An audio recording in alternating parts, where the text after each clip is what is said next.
साल बुना।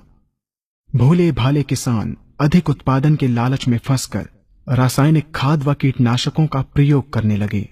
बैलों की जगह ट्रैक्टर से जुताई होने लगी। शुरुआत में कम रासायनिक खादों के प्रयोग से अधिक उत्पादन हुआ। धीरे धीरे रासायनिक खादों के प्रयोग के कारण भूमि की उर्वरा शक्ति क्षीण होने लगी, जिसकी वजह से उत्पादन घटने लगा तथा फसलें कमजोर होने लगी। फसलों के कमजोर होने के कारण उनमें रोग व कीट लगने लगे। रोग व कीटों से फसल की सुरक्षा के लिए और अधिक कीटनाशकों का प्रयोग होने लगा। एक तरफ ज्यादा उत्पादन के लिए अधिक रासायनिक खादों का प्रयोग होने लगा, वहीं दूसरी तरफ फसलों को रोग व कीटों से बचाने के लिए अधिक विषाक्त कीटनाशकों का प्रयोग बढ़ गया, जिसके कारण उत्पादन लागत बढ़ी और किसान को लाभ कम होने लगा, बल्कि छोटे किसान कर्ज में डूबने लगे।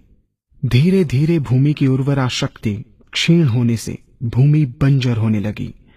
रासायनिक खाद व कीटनाशकों के कारण खाद्यान्न भी विषाक्त हो गए तथा जलवायु भी प्रदूषित हो गई, जिसके कारण मानव पशु पक्षियों के स्वास्थ्य पर प्रतिकूल प्रभाव पड़ा, जिसका परिणाम आपके सामने है। मानव स्वास्थ्य पर रासायनिक खादों के पड़ने वाले प्रभाव को आप ऐसे समझें।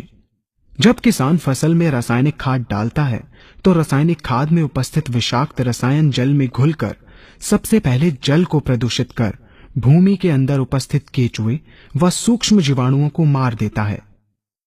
ये बात सभी किसान अच्छी तरह से जानते हैं कि केचुए व अन्य सूक्ष्म जीवाणु भूमि की उर्वरा शक्ति को बढ़ाने के लिए अति आवश्यक होते हैं।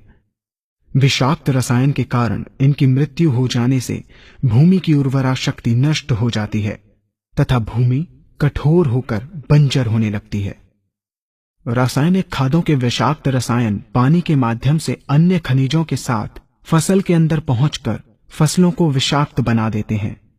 बाद में जब खाद्यान्न के रूप में मनुष्य या अन्य पशु इन्हें खाते हैं तो ये विषाक्त रसायन मानव स्वास्थ्य पर बहुत ही बुरा प्रभाव डालते हैं तथा मनुष्य के अंदर तरह तरह के रोग उत्पन्न करते हैं।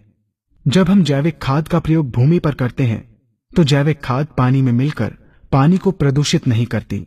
जैविक खाद भूमि के अंदर उपस्थित उर्वरा शक्ति को बढ़ाने वाले जीवाणु तथा केचुओं की संख्या को तीव्रता से बढ़ाती है, जिससे भूमि की उर्वरा शक्ति बढ़ती है तथा भूमि छिद्र युक्त एवं भुरभुरी हो जाती है, जिससे वायु और प्रकाश भूमि के अंदर गहराई तक प्रवेश करते हैं, जिसके कारण भूमि में तापमान एवं आर्द्रता का संतुलन बना रहता है और फसलें मजबूत होती हैं।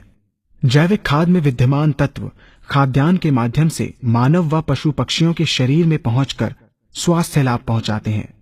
जैविक खादों के प्रयोग से फसलें अच्छी और मजबूत होती हैं, जिसके कारण उन पर रोगों एवं कीटों का ज्यादा प्रभाव नहीं पड़ता।